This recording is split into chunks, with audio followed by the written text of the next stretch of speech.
What's going on, everybody? Welcome back to the channel. It's been a long old off season that we've had from the NBA, but I think we're 10 days away now from the time we're recording, maybe even less, from the NBA season being back and underway. And as is courtesy every year, we will sit down, us three, and we'll go through the entire sort of 30 teams that we've got here, and we'll discuss their over and under and their win totals. And we normally get somewhat close, and then we get a couple horrendously wrong, and then normally it involves me putting some money on it and losing that money at the start of every year. As ever, I'm your host, Jordan Ledger, joined by Louis Halpin and Lewis Howard here to break down the NBA as we're going to get into another season of action. And right before we click record, Lewis was saying that the couple of win totals this year are pretty crazy. In fact, I think were the words that you use, or pretty mental, in fact. And I said, let's not discuss them. Let's go straight into it. So we're going to go straight into it, I think, with no dilly-dallying. What were the mental win totals before we sort of go straight into all of them? So I actually do think as a whole this year, there is a lot. I obviously don't have the data to back it up, but I think there's quite a lot more fluctuation this year than there has been in previous. Like the win totals are really jumping for a lot of teams. And basically, the two I wanted to single out, I'll see how you two feel about it. I think, unfortunately, we may have pick two different places, but we look to the over-unders, but they'll be within about a win of each other. So I'll say the team and you can say what it is.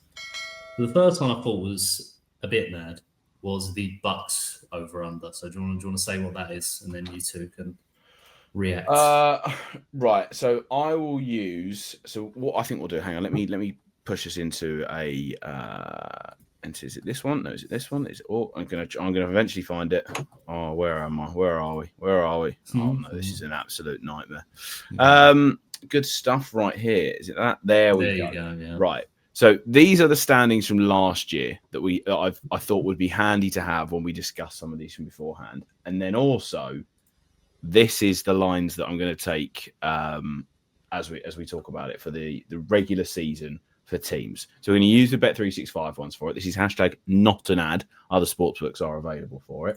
But then we'll also fluctuate between the two of them just to sort of use this as a reference point, and then we can talk about other teams that have had changes made and gone through in the off-season for it, and so on and so forth. We're not going to spend too long on every team because otherwise it would turn into the longest podcast of all time. But I think some teams will warrant a bit more, a little bit longer than others, and so on and so forth. But the question you're saying was the Bucks, right? So the Bucks, the Bucks is the one that stood out the most to me. 43.5 is where they're at.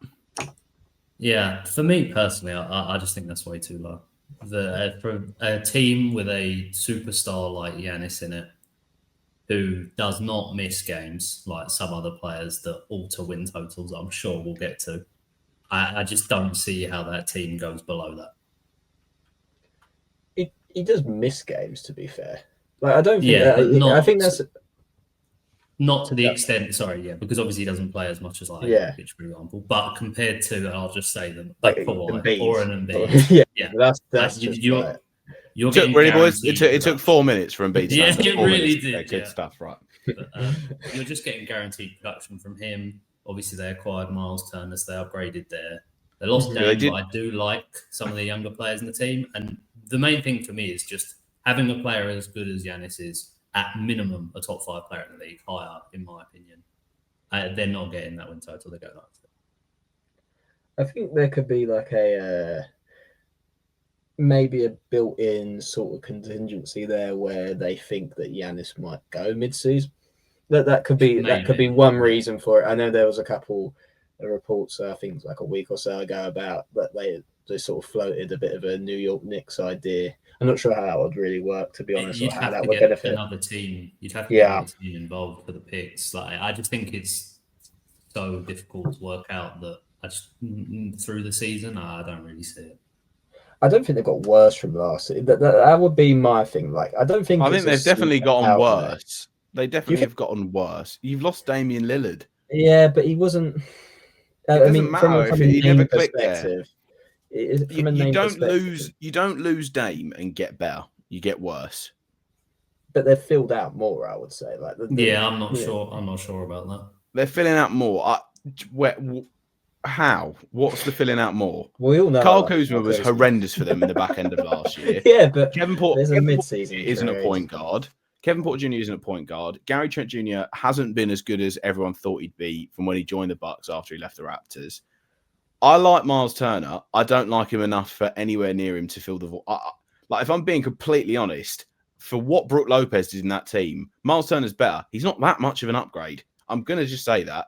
For what he's going to be asked to do on that team, it's not a sizable upgrade in anywhere near to fill the void that you've left from Dame. Put it this way, going back to the core of the actual question, do you think they're going to get over on the 43.5? Because I think that's low. They had 48 wins last year. So higher. So quite a bit higher. 4 wins, and they've lost Dame Lillard.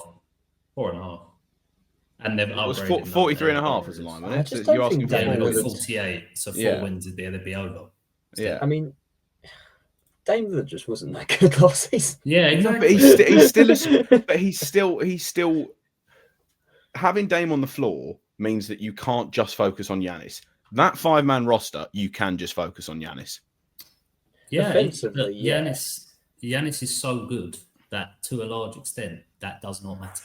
I'd sit and agree with you though. If you're going to ask me where I'm going on the over/under, 43.5. Exactly. I'm sitting on. I'm leaning more on the over, but the books don't do these for any. I think Louis might be on to take a little bit with the fact that something could, but I don't know if they trade in mid-season. Well, but then Luke I don't think they would either, but they kind of have to bake that in, and, don't they, really? Giannis apparently said only the Knicks, and I think the trade is so hard to work out that it makes it even more unlikely.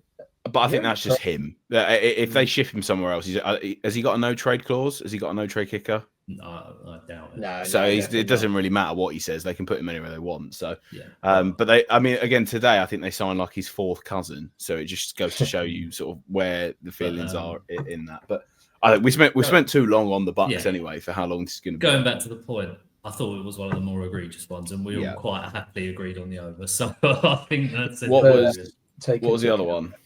I was going to say.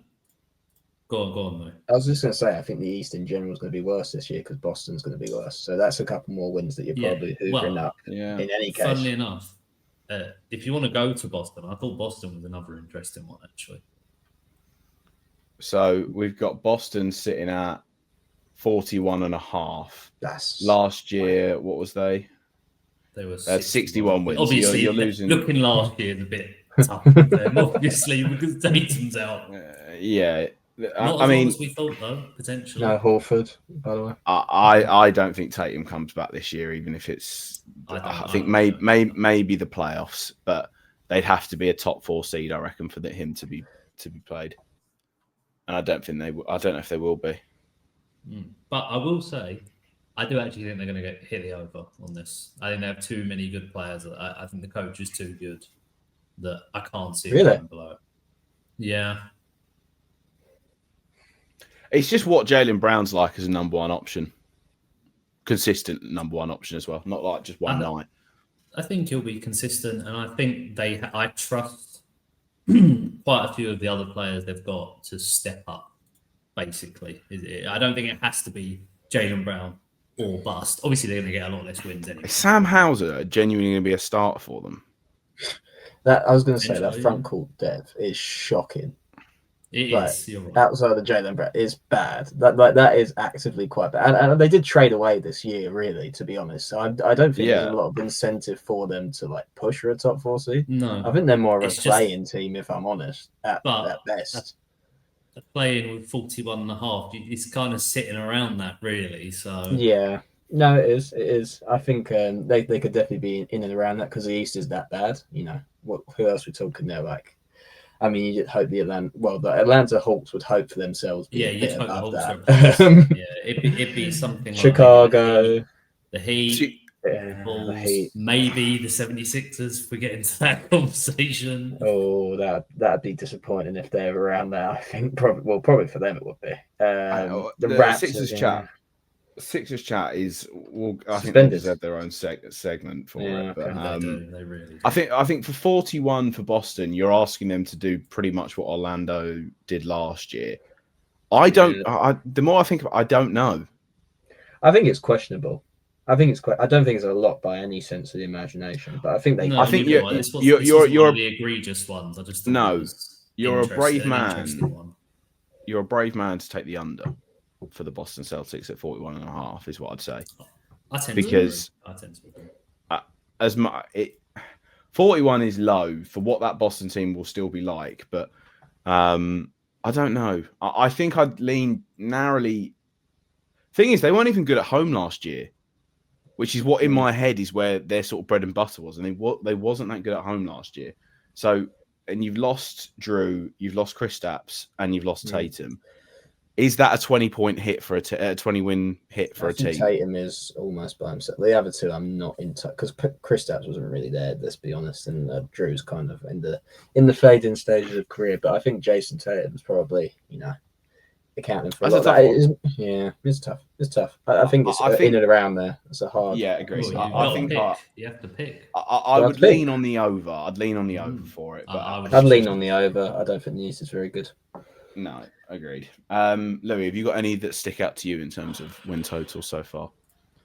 I don't know any off the top of my head. I had a little look yesterday. I think the Lakers is an interesting one. I think I saw them yesterday at 45.5. I might be wrong. Oh, I saw way more than that.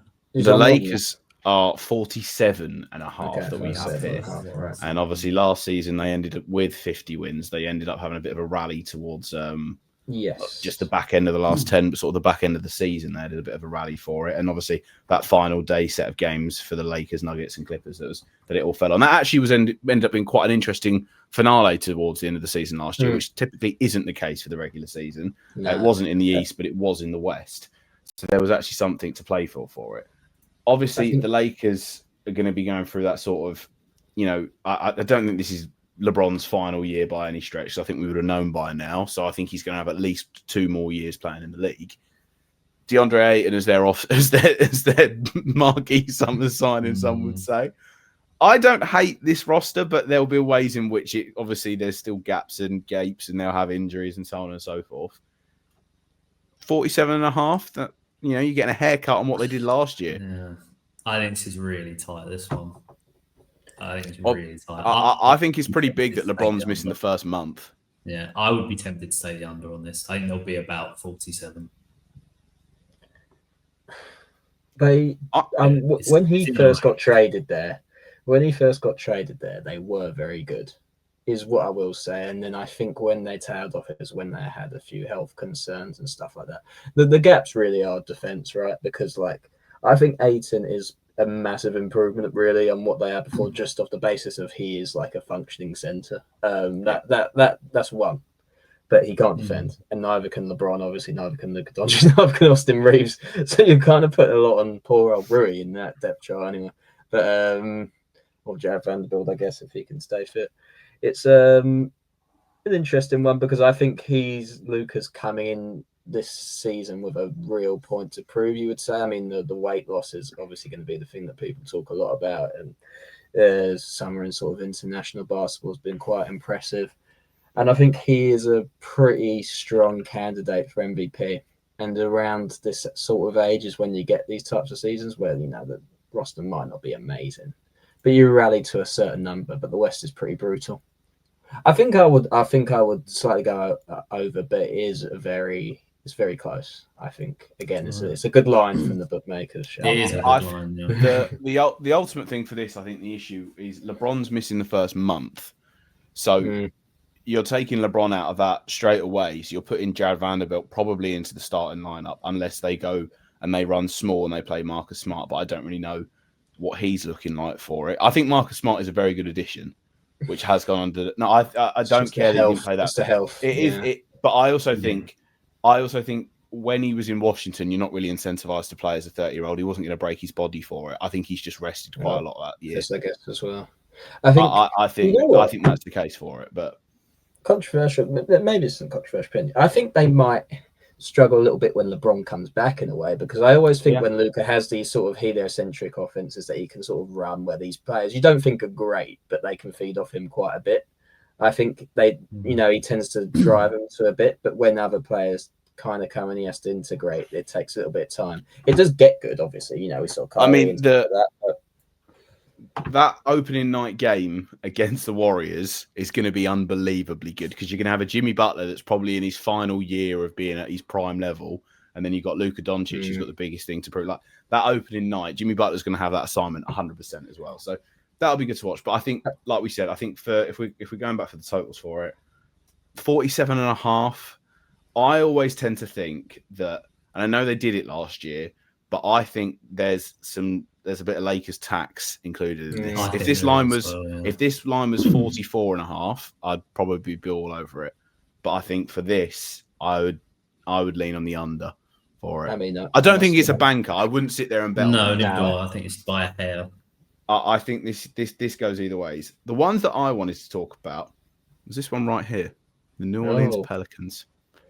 Obviously, you know, Zion looking in, and I do feel like we end up saying this every time, but I think genuinely this time, Zion looks in pretty much some of the best shape we've seen since maybe his first year. And even then, in his first year, he was coming off and we all saw what he looked like, but we was all like, okay, the conditioning needs to increase when you're in the NBA now. Yeah. But, you know, I think, I don't know what it is. I don't know if as well, because I actually quite like this roster. Like I like Jordan Poole. I knew that for a fact. No, but I like this Jordan was going to be an over from you. I like Jordan Poole. The biggest issue and the fundamental issue with this squad is health. Because Trey Murphy and Herb Jones are unbelievable defenders, but they never, ever stay healthy. That's their issue. So, like, you're asking them again, last year, 21 wins, but, you know, they were pretty much done, right? Does this squad here get 30 wins in the league? Well, I think from a talent perspective, my answer would be yes. But when factoring in the other things, it really does take away quite a bit from it. I am just going to go out on a limb. I don't trust Jordan Poole near as much as you do. But I will say over for this, and it's gut feeling this one. Like I think my head's telling me it should be under, but I'm just going to go over 31. The thing with it as well is where I lie is he looked unbelievable at the start of the season, then obviously did tail off a little bit. We all know what Zion can be. Herb Jones, we know his defensive credentials. Trey Murphy, we know his defensive credentials. He has absolutely zero defensive credentials, but in this team shouldn't need to use them anyway. He can focus on pure offense. He was amazing before he'd done his ACL, and now he's coming to Sadiq Bey. He's coming back from his ACL surgery. This is his year back, so we'll see what sort of player he's like. And then also, you know, Jordan Hawkins looked good at points last year, and they've got Jose Alvarado, who, granted, you know, there's the memes around him, but he is a good on-ball defender. So, look, I don't deny the talent, and that's why overall I'm just going to go out on him and say over. But there are so many underlying issues that I can see why someone would say under, and I agree. It's a shame. It's a shame they don't have Dyson Daniels anymore. I think he would add this. He'd just add a little bit more to this squad for me personally. 100%. But I think as well, we would never have seen the Dyson Daniels that we saw last year if he didn't trade anyway. Yeah. So I think it's one of those things. I think in terms of Zion's conditioning, and I don't think Jordan Poole's he's not a natural point guard at all. Let's be honest. He's got one thing in mind, and that's getting a bucket. I wonder if we see a bit more point Zion, because that was probably the best version I think we saw of him. I'm not sure. Did he make All NBA that season? I think he may have done. That's the only. He did one. And he had a lot of ball handling responsibilities, and that's what I would like to see. If that would be, you know. Well, just to quickly summarise it, are you going over or under? Oh, sorry, I haven't answered any of these, by the way, sadly. But I'm going to shade under. I think the West is brutal, and I think they're one of the poorer teams, unfortunately. Okay, but I can see upside. I assume you're riding with your guys. I'm going to go on the over for them, and it's a dumb decision, and I can see myself looking back at this in sort of approximately 9 months to 10 months time and being like, you're an absolute idiot. But you know, it is what it is. Not 9 months, is it? How long's the regular season? 7 months. The off season's like 3 months, so April. I'd say 7 months, maybe 6 months. About 7, about 7. 7 months. And I think probably one of the biggest win jumps, looking at this anyway, would be the Orlando Magic, right? So 51 it wins is. would be 10 up from last year. Am I right? 41 last year. You bang on correct, Louis. I mean, that's understandable, I guess, given like the way the Eastern Conference is lined up with Boston, and then they obviously they're all in trade and got Desmond Bain, but be quite a significant improvement based on just one Desmond Bain, who is a good player. I think solves a lot of issues for them, but so that's a big jump. Just saying. Yeah. So what was it? 50.5 or 51.5? Sorry. 50 the line is 50.5 for them. 50.5.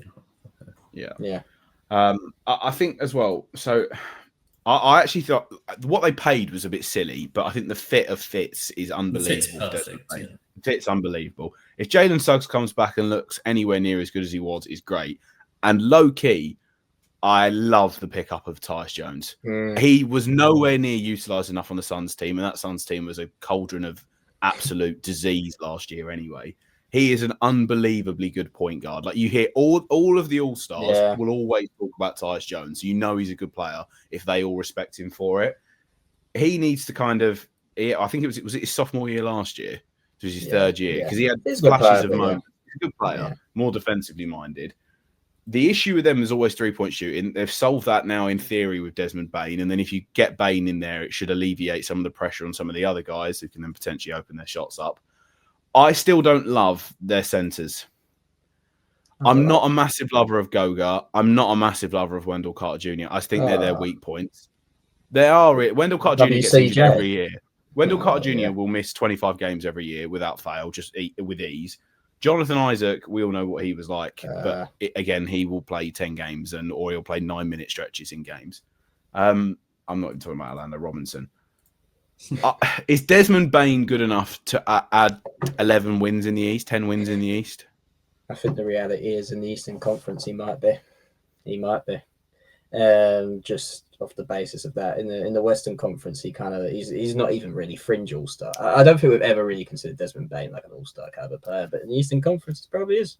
I think, especially when you're talking about the fact that if we're here saying that we think Boston are dropping off around the 20 mark point, we haven't even spoken about the Pacers yet. Yeah, so I did and where they're going to be. So that there is some wins that are there for grabs. But what I've said is Orlando the team that's scooping them up, or is it going to be another team in blue? Well, I think there'll be a few that scoop up some. I don't know about them. We'll come to them. I mean, they're really like you just got to answer one question basically with the Sixers, but we'll come to them obviously. I really struggled with the Orlando one. I'll be honest, because I could see a world where they are the number 2 or 3 seed, and I think. Saying about 51 for that, obviously you can see it from last year. The other two were streets ahead. I do think the Cavs will come back quite a bit. So initially when I saw it, my first thought was under, but I'm just going to say over because I quite like the Magic. I love the Magic. Their song's amazing and their whole sort of get up is great. And obviously, because they're an Eastern team, we see them a lot more than we see Western teams, especially. So the basketball last year wasn't great. I will say. Nah, it's just bad as putrid. It was they are one of the teams that you'd be like, okay, if they score 100 tonight, I'll be quite impressed with that. I don't think they'll have that issue this year. I expect to see them scoring 3 figures every night pretty consistently now. When you've got Wagner, Banchero, and Bain. They should all be getting around the 20-point mark, and then you'd expect your bench and core and your sort of other guys to chip in and get the rest of that 40. So I don't think that'll be an issue for them. Can I see them having a season as good as the Knicks? I don't think I can.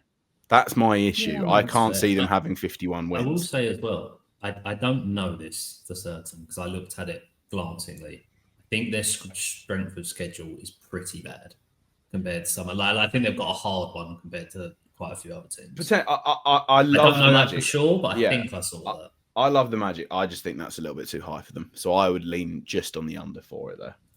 Right, Louis, you're the deciding vote here then. I think the Knicks comparison is good. I think I would expect the Cavs and the Knicks to be better than the Magic. They can probably scoop enough wins. I'll probably go over, but it's very, very close. Again, none of these, the bookies aren't trying to give away money, obviously. I mean, if there's some bankers, to be fair, I do think you think it's a lot. Yeah, that's probably the closest. They should go. We've got to a lot. They should definitely go over that. I think the other one. We'll talk about, because obviously we do this every year anyway. Yeah. If you're still with us, every year we'll pick 5 as our sort of bankers, and then I'm the mug that then puts some money on it towards the end of the year, and it always loses by 1, which is fun. The team that I kind of we've skirted around it enough. I just want to get straight into it now. Let's just talk about the Sixers. Right. Yeah. Sixers last year. I'm not even going to bother. I don't know how many wins they had last year. They had 24 wins last season. It's not really a sticking point. They've got 42.5 as their total for this year. So it is a sizable jump, but obviously they are expecting Paul George and Joel Embiid, and to some extent Tyrese Maxey, to be fully healthy and available. This is the depth chart that we're looking at for the Sixers. Quentin Grimes is on the roster because they didn't agree to a full-on extension. They've gone for a sort of $39 million extension or something like that. He thinks he's worth $27 million a year. I don't think any team that's a serious contender was going to pay him $27 million a year unless he wanted to go to Washington or somewhere like that. So he's back for another year. He will not be in the role that he was asked to be last season, which is why I think he will struggle a bit. Basically, is anyone buying Paul George and Joel Embiid fitness stocks? I'm going to be honest. I don't want to overthink this. I am not even considering the Paul George question. That is just out of my mind.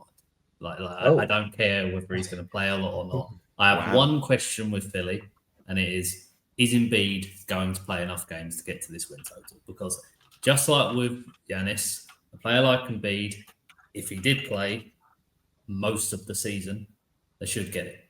Do I think Embiid is going to play most of the season? No. Do I think he's going to play enough of the season to get to 42.5? No, so I'm going under. They should be over, but I'm banking against them. And I love Embiid. That's brutal. That's brutal. Yeah, I'm not overthinking it. Not even a consideration for PG was the real dagger in the heart for playoff P. That one was very harsh. Yeah.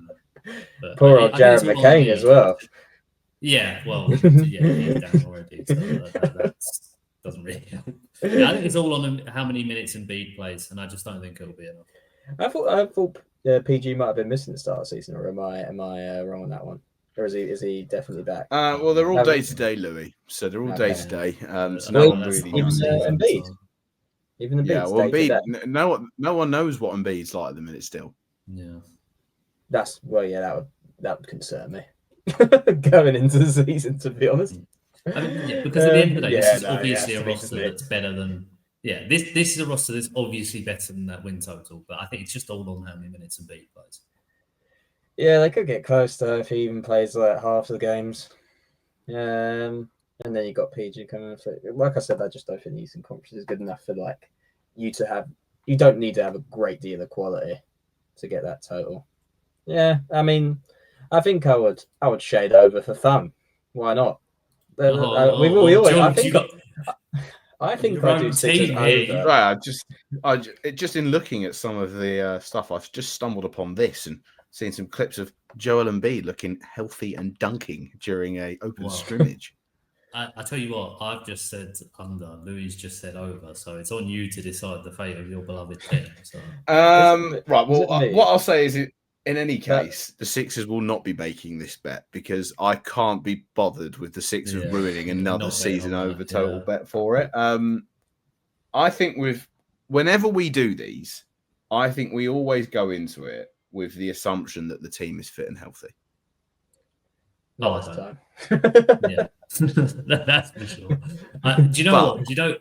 I probably have a bit of animosity towards Paul George as well, because I'm pretty sure I've probably said Clippers over every single year for the past. You were the biggest Clippers stan out of us three. You were always not so much. I didn't care as much in the postseason, but in the regular season, I did always think they'd get the title. So there's probably some animosity there as well. But I can't. What really? I tell you what is actually the more saddening thing. I'm looking at this. How the hell am I looking at that still? Like, that is tragic for it. I don't mind Trendon Watford. I think Kelly Oubre's better than... I don't know why they've got him at sort of second strings. I think he'll end up starting for Philly anyway. But 42.5 is too low. If they're all healthy, 42.5 is too low. Oh, I know of you're course, smirking. yeah, everyone agrees on that. You're smirking. Literally everyone is agreeing. I mean, this is a question. Even if 2 of the 3 are healthy, is that win total too low? If you got like Maxi and PG, you got Maxi and I think Maxi and PG. Maxi and PG is probably about right. I think it's too high with them too, personally. But in any case, I would lean over. But if you bet on Philly for win total, I think the smart one would be under. Obviously, 21, like 18 plus, 21 plus, gamble responsibly, all this stuff. If you're betting on Philly, you're not gambling responsibly. It's probably what I'll say. You don't really want to bet that Embiid's not going to be healthy for the season. Like, that's not a nice bet to make. No, so that's why I wouldn't do it. But it's a good bet, though. It's a pretty safe bet. Let's be fair. Yeah. Right. There's another one that I want to quickly discuss as well. Well, not quickly, but I want to talk about these boys. Luka Doncic's former team, the Dallas Mavericks. It's really tough, I think, yeah. So, obviously, Dallas, this is what they're looking like this year. Last season, obviously, it's a bit skewed because the team was all over the place, but they had 39 wins last year. The line is set at 40.5. Does this roster get it done? Can we take a second to talk about AD? AD's looking big. Yeah, well, AD always looks chunky. He's been down south for a bit, and he's clearly loving the biscuits and gravy a little bit too much. But he always does this. He always looks big, and then he gets in shape throughout the season. That's always been him. He's looking century though, to me. But he can't be century because they've got Derek Lively and Gafford. They just paid Gafford as well, I think, didn't they? Yeah, and then you got the Kyrie factor. I don't know when Kyrie comes back this season. Probably about mid, right? He'd be like. Well, I don't think there's a timeline on it at all. No, so the original thing was January for Kyrie, but they think he's pretty ahead of schedule. So then the one I saw was December. Okay. Yeah. So what was the survey? We got about 39.5. Was that the line? It's 40.5. I think is the line, isn't it? They got about 40. Yeah, they had 39 wins last year, and they've put them to get 41. I think the bookmakers have as much on this one, and they were just like throw it up whatever they got last season. I can assure you, Louis. I can assure you, every trading floor that's on a bookmaker hasn't gone. Do you know what? That's not like just not sure this one. Just throw it up. AD will get injured again at some stage. I mean, the Cooper Flag aspect is interesting. We've not even spoken about the number one pick. The boy who lives, Cooper Flag. Yeah. And then you got what a scintillating defense backcourt this is, by the way, D'Angelo Russell and Klay Thompson. Klay looks like he's having a pretty good time lately, though. So he might be. But Clay's in his Travis Kelce era. He just doesn't really care. He's just there. I don't like Travis Kelce had a great game yesterday, mate. He did. I don't like because Klay was actually good at one stage of defending. D'Angelo Russell has never been good. Clay's just too old now. 100% fair. Yeah. I'll go a tad under. I've got to go a tad under in some of these Western Conference teams, and it's a bit brutal. And we're probably not going to talk about like the Rockets and the Nuggets and stuff. I don't know what. We might touch on them. Okay. Yeah, we'll definitely touch on them. Yeah. Okay. I'm going to go under slightly. All right. I'm going to make George make the decision. I'm going to make George make the decision then. I'm going to go slightly over. Okay. Yeah, I'm going to say under for this for 41. Even though Kyrie's ahead of schedule, I think that there is a very likely all of these players get injured. And I know we've just spoke about Philly, so this is unbelievably hypocritical from me. All of these get injured way too often, and then I've got a feeling that they're going to just end up. They'll do sort of a Cooper Flag run out. And then they'll be like, yeah, let's just save him. And, a little bit like Wemby's first year when they were kind of getting up to it. This team is in a way better position than any Spurs side has been in since they've acquired Wemby anyway. But I think that I just see too many issues with AD's health. Both of these centres get injured way too often as well. Yeah. And then also their wings are quite injury prone. Najee Marshall always gets injured. Caleb Martin always has sort of 10 to 15 games a season. but Max Christie, but they've got depth, so these will be an issue. I like the squad as a whole. If they get to the postseason and they're healthy, I'm sitting there and I probably will say I'll pick Dallas in a few situations where I probably wouldn't have picked Dallas before. But I think the issue with this is just there's too many intangibles for 40 and for them to bump up the wins for this season. Because also, even though there is a thing on if Kyrie was fit and available, If Kyrie was there and said D'Angelo Russell, I'd have over, but he's not. Yeah, I think everyone would, to be fair. Yeah. So I think that's it for them. Let's talk about, considering as you was just saying it, Louis, let's talk about the Rockets. 53.5 wins is what they're sitting at for this year, which is obviously, when you look at it from last season, Houston had 52 wins. So you're asking for 2 more wins in an already tight and competitive Western Conference. Their depth chart, if ESPN wants to work, is as such. Now, obviously, without Fred VanVleet, is he done? Have they ruled him out for the entire season, or have they said they I think it's like he could play in the playoffs potentially, but I don't think it's likely. I think it's like if they make conference finals, he might come back. Yeah, it's probably something like that. Wow. Yeah. Does that team brutal, and also, unlike some of the other teams, where granted there's probably not going to be much movement left now anyway. Well, there'll be movement on the trade deadline, assuredly, but this team can't really do anything because they are hamstrung by the apron. So this is pretty much them locked in. So, I'm not. 53 wins is a lot for a team that's also going to have Kevin Durant still at the top of his game, and maybe not at the peak of his powers, but he's still very, very, very high up there in terms of skill players within the NBA. If you're getting to that long stage of the season in a Western Conference that last year did go down to the final day, are you going to want to basically kill Kevin Durant during the regular season when the reason you've brought him into the franchise is for the playoffs? I don't think they are. And it's 53.5 as well, isn't it? Sorry, no, it's 53.5. But it's 53.5. This is one of the only ones where the juice is really on. It's the same in Miami. The juice is on the under. So they're basically saying they're going to win 53. So you're more inclined to take an under in any case. But I think I this think one it's under, personally. I think this is under. The VanVleet injury is the VanVleet injury is just absolutely brutal for them. I still think they're good. Like they're good. Yeah. Like you mentioned, the KD rest factor, and he's just not very healthy anyway, to be honest. And when you look at those top teams in the West, I mean, if you were to tell me the teams that I'd be confident to get over a line like that, it would be OKC, obviously. And then after that, the only other team where I'd be like, yeah, they could probably do it, but even though I wouldn't be a dead set bank on it, would be the Nuggets. And they are 2 teams that really don't have any glaring weaknesses. And with the Rockets, with their point guard issues now with VanVleet out, I just think it's such a big issue that it will cost you being able to get to that. Do you think there's a world? Because does anyone actually think they're going to start Reed Shepherd? I don't know, to be honest. I don't think. I see more of a world where Kevin Durant pretty much plays as a power forward. As a point forward in this team. Because you're not going to have Armand Thompson bring the ball up. You're not going to have Jabari Smith Jr. bring the ball up. I think there's a world in which they run Şengün and then they brought in DFS and they brought in Clint Capella. I think there's a world in which they alternate between those 2 guys to run alongside double bigging it with Şengün. Jabari's played small forward before for them in any case, and I think they put Kevin Durant in sort of a... I think that's how they do it.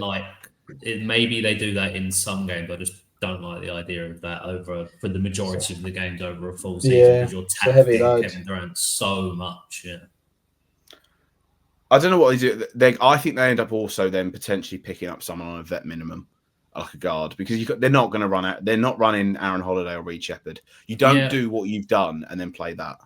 But once again, I'm really not sure how they can actually maneuver to get someone. Like, I think they really are just restricted from doing much at all for the first. I think it's at least for the first couple of months, isn't it?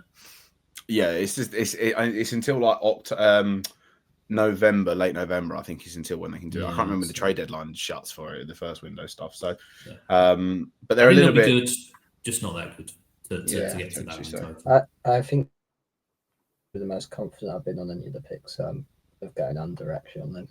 To go under. Okay. Well, we'll build what we'll go for afterwards at the end of it. Anyone here standing out to anyone that you want to talk about? I thought we could talk about not a team that's super exciting, but I did think the win total was an interesting one. I thought the Bulls was an interesting one. If you wanted to have a look at that, 32.5 for the Chicago Bulls. So last season they had 39 wins for the Chicago Bulls. This is their depth chart this season. 33 wins. Does that get 33 wins? Is what we're saying. I think in a Eastern Conference that is not going to be that strong. I think they get over that win total personally. I think that's quite low. I tend to. Because I will also add, I think the bottom two teams in the East this season are going to stink, really stink. So I do think that mid range around like the play-in sort of thing, there will be some teams picking up some extra wins. I assume you're meaning the Nets and the Wizards, right? The Nets and the Wizards are going to be terrible. Yeah. I kind of agree. Do you think this is baked in? Because why are we saying then that? Why are we getting a 6-game haircut on last season? Well, they had Levine. Yeah, is that Levine? But I mean, that's what I mean. But that was were they not better after the trade? Yeah, that's what I mean.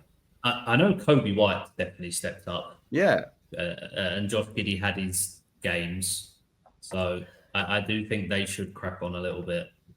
That's why this was the one when I was thinking before when I said there was a couple that I was surprised that this was what this and the Bucks were the two where I thought I could confidently pick over for both of them.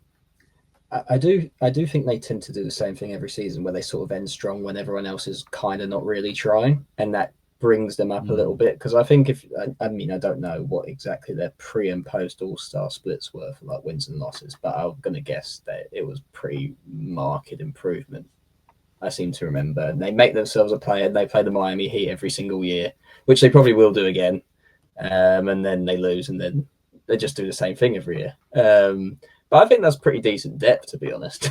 It's not bad for like a 9th, 10th Eastern team. I think it's fine, and that is much better than what the win total says. I will say this is funny that I've said this and how teams in that sort of spot maybe picking up some wins from the Celtics coming down a bit and the teams at the bottom being even worse than they were last year.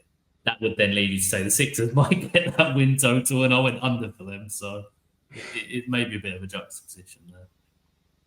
No, I would agree. I think unless I don't even actually think if they traded Vucevic away, it's going to be that much of an impact on them.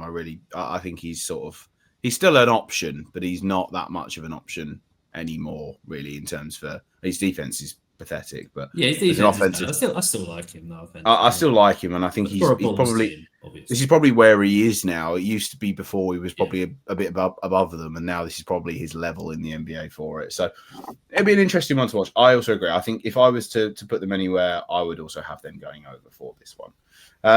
Should we do the defending champs because we haven't yet spoken about them? Yeah, I think they're an interesting one as well. 62.5. They broke so many records last year; it was beyond a joke. 68 wins that they had. Wow. So 63. We're getting a 5-game haircut on what they done last year.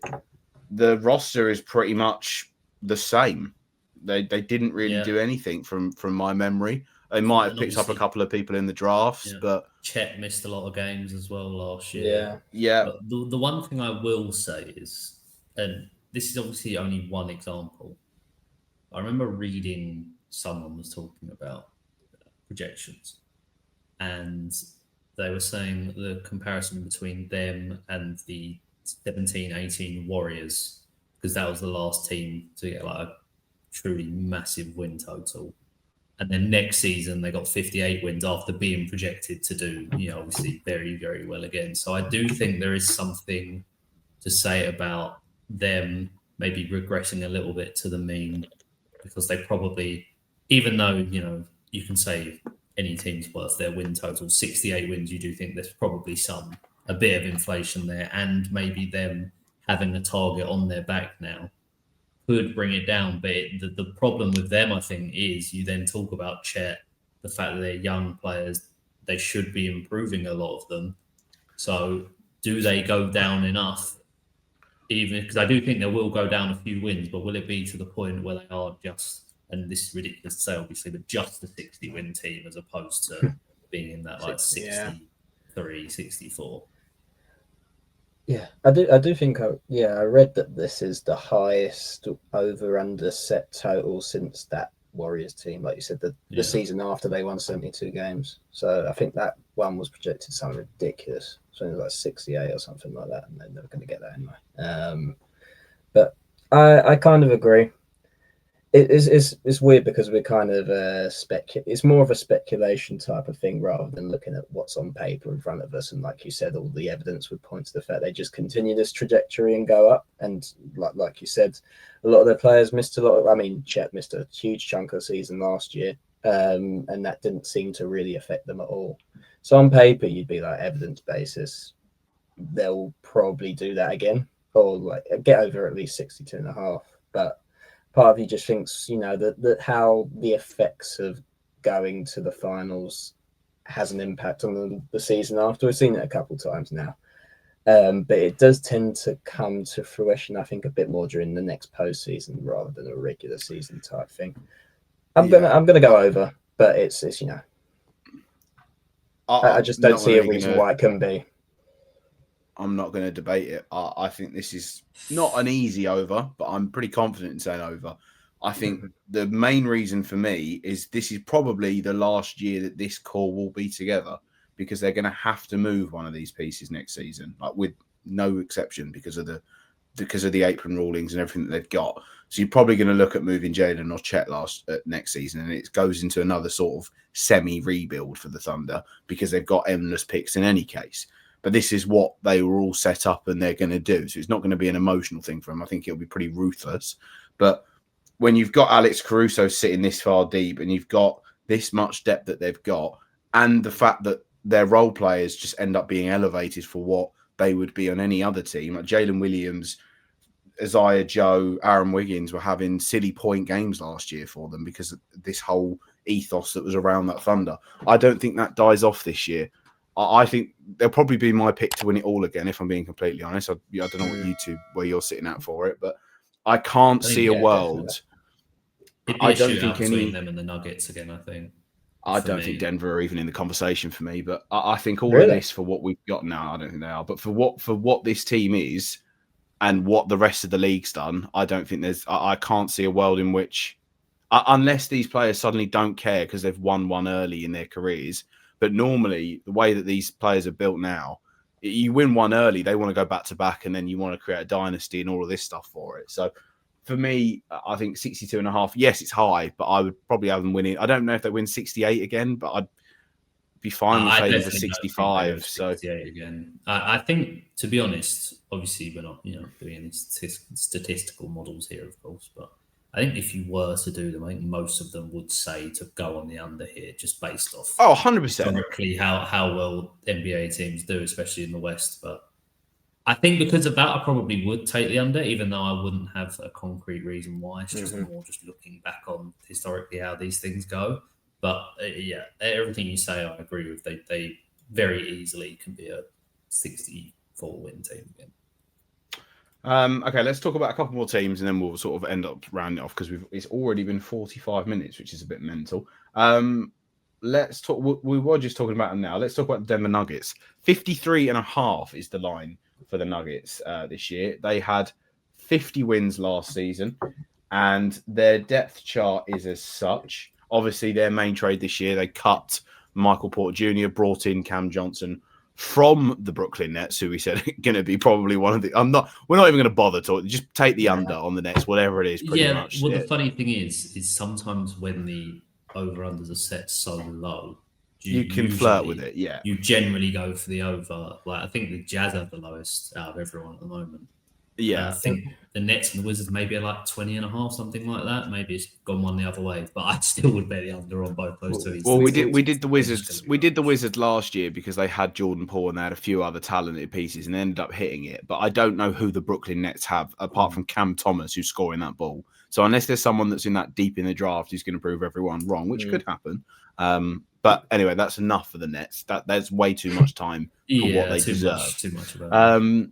This is the depth chart for the Nuggets. Now, the reason I was so down on the Nuggets per se is you're asking for 4 more wins than last season.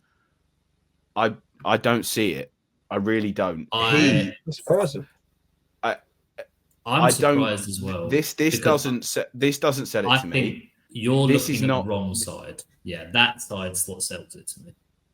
Bruce Brown. No, the whole second unit. Their bench last year Was horrendous. I don't know, at times was like the worst bench in the history of the Oh, NBA. yeah. Like their second unit. So the plus minus is just ridiculous. Yeah, exactly.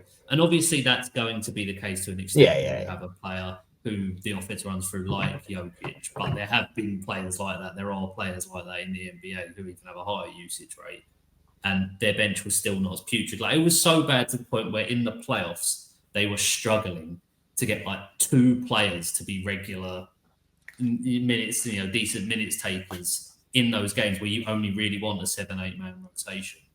So now to have Valanciunas, to have Bruce Brown back, and a couple of the other additions, I do think it is enough to get them a few more wins. I think Tim Hardaway. I think you're yeah, okay, great. I think you're thinking of Bruce Brown as if he's the player that he was when he was at Denver before. Oh, I just think they need to be playable. They did not have a playable second unit last season. That's how bad it was. You were worried about Andre Drummond being third for the Sixers when DeAndre Jordan was the backup center for the Denver Nuggets last year. Yes, DeAndre Jordan was on the Nuggets. You're not wrong. It was so bad. But I still don't see where 4 wins is coming from. I don't think he'll have as good a season as he did last year. I think he was very good last year. I don't see him improving on that by any stretch of the imagination. I think he'll take along fine. Jamal Murray has pretty much been on a downhill trend for the last 3 or 4 years, if we're really being honest. He'll be all right. He'll take along. In the regular season, Jamal Murray doesn't care about. Highlight that person at the bottom and tell me I have faith in him. Jokic cares more about getting a Grand National winner than getting another NBA trophy. And he still averaged, we're talking about the regular season here, he still averaged a triple-double. And he could do it again. And Russell Westbrook was averaging triple doubles, and it didn't make a difference for him at some point. But for Jokic, it does make a difference. The win factor with him and every metric, it's massively improved. 100%. I will say, 100%. what people don't rate enough, I think, is the off-ball movement that Michael Porter Jr. had, because I do think people underrate him slightly just because of how bad his defense is. But I just think overall, because of how good Jokic is, because of how bad their second unit was last year, I think they get it. I'm going. Yeah. Go on, Louis. I'll just say it's very hard to play with Jokic and not get better. He improves pretty much every player that's been through that system. And Bruce Brown is not the same player as he was a couple of years ago, definitely, but he'll just be better because he's playing with Jokic in virtue of that. And it might take a bit of integration with Cam Johnson. I mean, he's definitely been a bit more of an ISO type of player. In nets, he's just had the ball. But yeah, I think for 4 extra wins, they're fine, to be honest. I think they've improved the team massively. And again, it's here in terms of from the books. The books are also on the juice of them going for 54. They think they're leaning on that side anyway. You're getting even money on the under for it. So they're more inclined for you. They're more inclined for them to have 54 wins. I don't know. I don't know what it is. I'm not that impressed with it. But at the same time, that's the same sort of thing where I should just be like, yeah, nothing really major has changed. You've got rid of your one pain point and then also improved one of your issues with your depth. Well, so then is that worth 4 wins alone? To counter what you said, I would say something major has changed personally. I think that second unit is so much better than it was last year. Mm-hmm. I agree. I do think that's a big change. That's fair enough. I can't really argue with that. I think we do 2 more teams. Or we do 1 team each, and then we wrap through it. I think we want to try and get it around the hour mark. I think the one team I've... Okay, go, you go, yeah. The one team I want to talk about... over it now, so it's probably the same. One team I want to talk about is the Spurs. Spurs have a 44.5 win total this season. They had, just so I'm remembering correctly, the Spurs had 34 wins last season. So, a sizable uptick on what they were before. Obviously, this is the first full year that we're going to see pretty much them since they made some of their trades. De'Aaron Fox, though, is going to miss the first 3 weeks of the season, I believe. I'm not 100% sure on that one. And then obviously Jeremy Sohan's going to be back fully available for them. Harrison Barnes was playing towards the back end of last season anyway for them. Stefan Castle was doing pretty well. So, and they got Luke Cornett, which I think is a little bit of an underrated pickup. I know we meme Luke Cornett when he was at Washington, but you know, he had his role on that Boston team. Let's just say that. So I think they've got some pieces around them now. 44.5. Does this man drag them to it? I can't highlight him.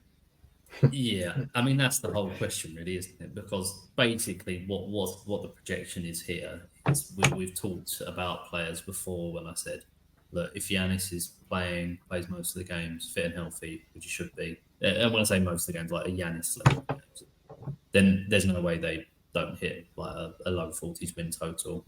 Same for Embiid. Obviously, you know, we were saying we didn't think Embiid would get minutes enough, but if you're an Embiid type player and you play enough minutes, you should get that win total. And obviously, this is basically the same argument for Wemby here. People think he is going to be a top 5 player in the NBA by the end of this season is generally what people think, especially the people who pick the over on this.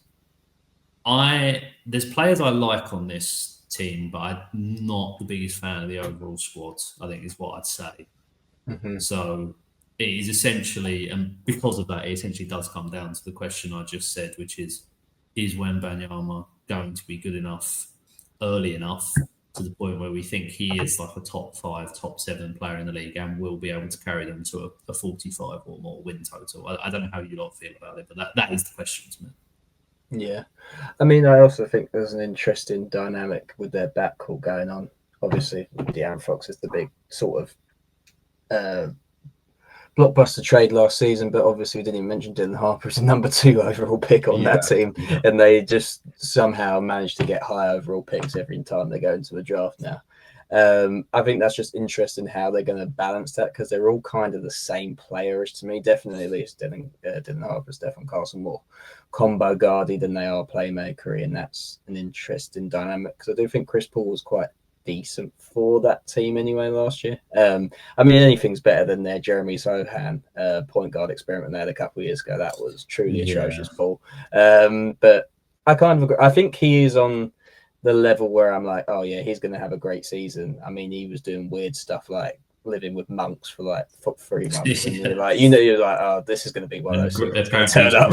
As well. I have no, yeah, I have no evidence basis other than like that's the type of thing someone does, and then it just becomes like amazing.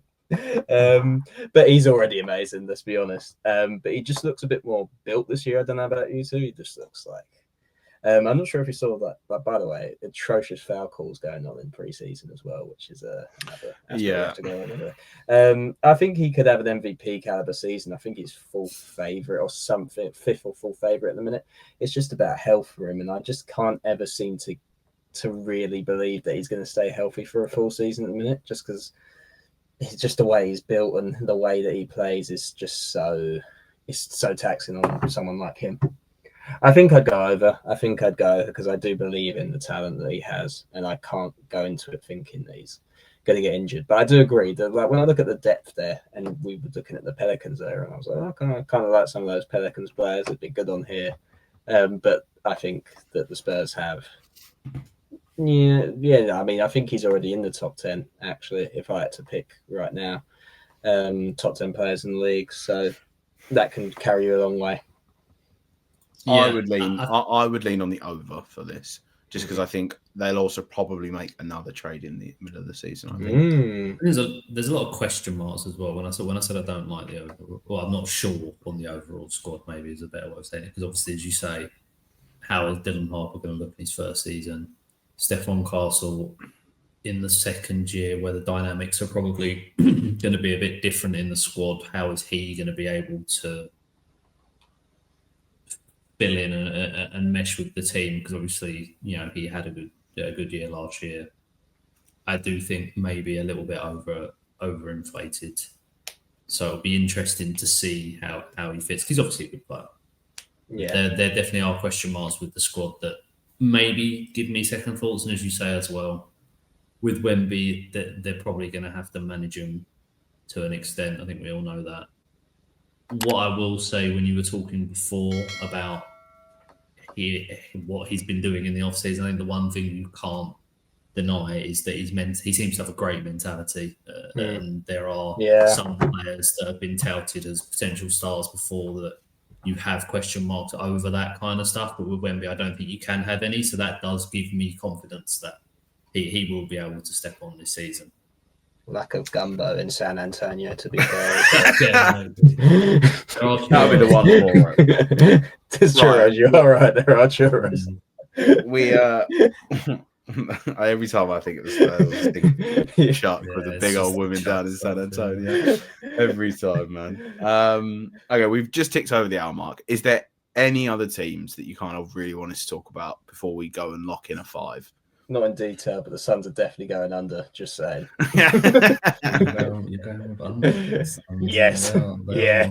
It's toxic. They're gonna. It really is toxic. They're gonna. I feel like Devin Booker won't last the season in Phoenix. I'll be surprised if he's there by the end of the season. Personally, think that. Oh, just stinks, doesn't it? Look at that. I feel like that's bad. That is. That bench is awful. Christ, yeah. Royce and Grayson Allen being your best there. Royce O'Neal. There's obviously a lot of teams we haven't talked about, but I will say one that I think is quite a hot team for people that we haven't spoke about is the Warriors. I do think people are projecting the Warriors to do very well. 46 over what? Over that total, I would agree. I think they ended the season pretty damn well. Yeah, when Draymond and Steph are all there, Kuminga back as well. There was another one that I just had in mind, but now it's slipped. But no, I think I would go over 46.5 for them. As long as those 3 players are there, they're going to be kind of good. And Al Horford's an interesting addition. Al Horford. I think, Al Horford's someone that should have played for the Warriors like 5 years ago, I think. Yeah. They've picked him up now, and he'll still be a good fit for them, but he would have been an unbelievable fit for them 3 years ago. Okay, let's build 5. I think we were all pretty content with the Rockets under. Mm-hmm. Yeah. I think we were all somewhat confident on the Bulls over. Yeah. Yeah. We didn't really talk about the Nets too much, but I'm not going to put them in there just because 20.5, even though they generally you shouldn't. Yeah, generally you shouldn't. But I know we did this the other year with the Wizards, and it was a one-off, and we took the over, and it worked. But I'm happy for Warriors over personally. I quite like Warriors over. I don't hate talk about it too much. I don't hate but we could throw the Warriors over in there. Obviously, I said the Bucks. What's the Clippers? What's the Clippers line looking like these days?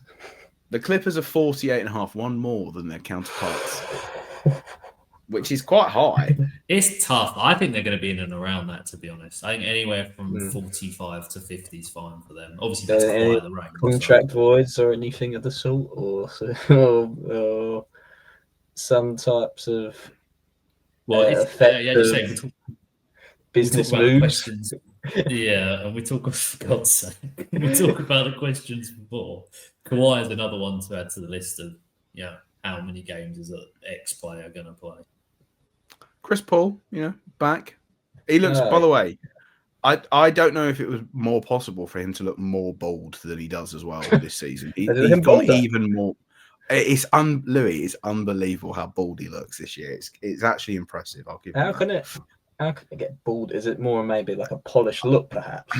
Yeah, I can't tell you what. Maybe it was the pictures, the lighting on the pictures that were shown from like a preseason game. But it was like, how does Chris Paul look more bald than he normally does? Right? I don't think we put them. No, definitely not. I don't think we put the Clippers in any case. I mean, I would say the Bucks. Obviously, I spoke about that. We can do that. I'm fair for that, to be honest. We can go for the Bucks. 1 second. It might not be lock worthy. I do think the Grizzlies are going to go under. That's just a side note there. I do not fancy them this season whatsoever. Have we got 5 now anyway? No, we've got 4, don't we? Oh, it doesn't even let me combine the Bucks one in there. I don't know why. Oh, right. The books know. What do they know? Suns under, or am I too foolhardy? Am I too gung ho with the Suns under? 32 wins. I think I was still in my head that the Suns are going to be good, but yeah, you're probably. I don't think they're going to be good, but it's tough. It will be so tough. Did either of you not like the Thunder over? I don't like it from a statistical perspective, and that is it. And that sounds horrendous. I kind of agree. I just don't feel it. I went over, but I was a bit like, I don't know. I would do Denver over. Yeah, George is against that though. So that's fine. That's fine. And you were pretty vehemently against that as well. You were. No. I was more on the side of that. Like, I don't understand why the juice is on the under, because they're obviously asking you to take the over. Do you know one I don't mind? That is a horrendous shout. I know, because I think everyone is giving up on this team for the rest of the time. I don't think the Kings is that bad for the over. The Kings? Yeah. Uninspiring team, but I think that's 35.5. That seems really high. Oh, I think they're going to go over that, to be honest. Jazz 18.5 is so low, by the way. It is so low. I would also go over on that. They're not going to be good, but I think they'll go over on that. The Jazz to win and then the Kings to win. I can't even do the Kings in. I think it's got a division-esque balance to it, because if I add Kings in, it doesn't work for some of them. Yeah. I don't feel confident. I don't mind the Trailblazers one either. I don't mind. 35 wins. I would go over, but I'm not confident on it. This is the problem at this point. I'm just kind of. I've heard a couple people saying sleeper all-star Shaden Sharp. Apparently, been looking good. Been looking good in preseason. People liking the look of Shaden Sharp. That's all I'm saying. What about my beloved Minnesota Timberwolves? Did we not? Oh, we can't even. That one I would not bet on at all. I'm sorry. What, my beloved Minnesota Timberwolves? I think the Timberwolves going under personally. 50 wins for the Timberwolves is quite high, to be fair. Yeah, I think I'd go under as well, to be honest. I don't know.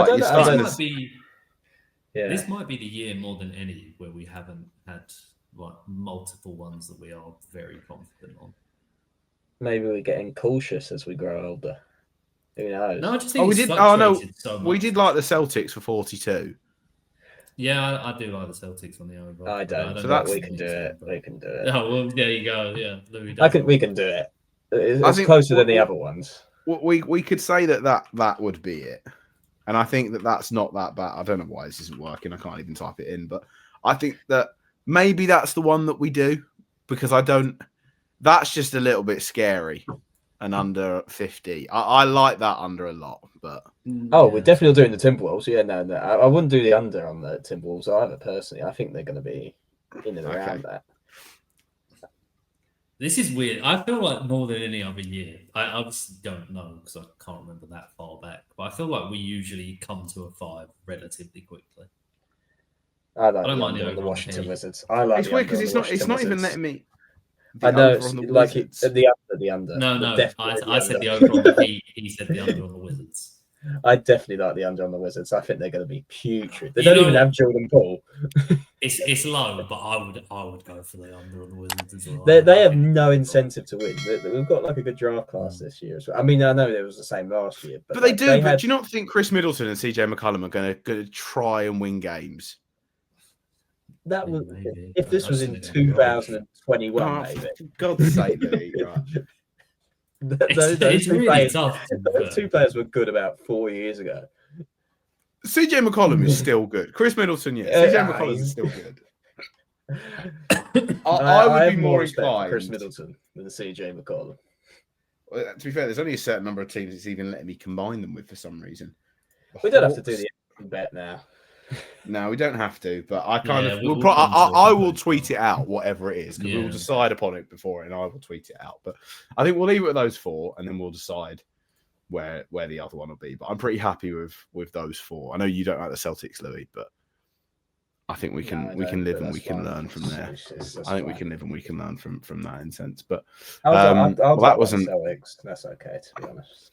That was an hour and 10 minutes that I didn't expect it to be. I think that'll do it. I'm actually pretty shattered as well after that one. I can't lie. But if you've made it this far, please leave a like on the video if you're on YouTube. If you've not subscribed as well, please do drop a subscribe. I will be doing some so-rare content out for the start of the season.